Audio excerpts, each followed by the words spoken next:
Welcome to Obscure and Darksome Deities. This odd moment is brought to you by Life Temple and Seminary in Charlotte, North Carolina. I'm your host, Lady Alba. Today's odd is Shu.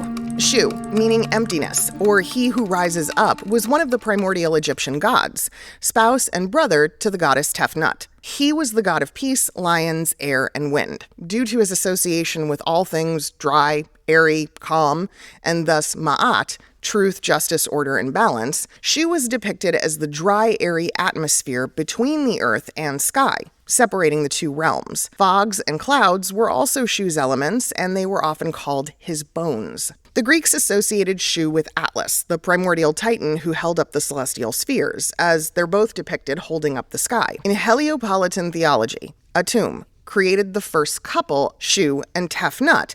He did this by either masturbating or spitting. We're unclear on that. But Shu was the father of Nut and Geb, and the grandfather of Osiris, Isis, and Set. His great-grandsons are Horus and Anubis.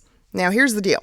Shu has a very important job. He separates Nut from Geb. Now, remember, these are his children, and he prevents them from having more sex. In doing so, he created duality in the manifest world, above and below, light and dark, good and evil. But this only happens if those two crazy kids are kept apart. The Egyptians believed that if Shu did not hold Nut, the sky, and Geb, earth, apart, there would be no way for physical life to exist.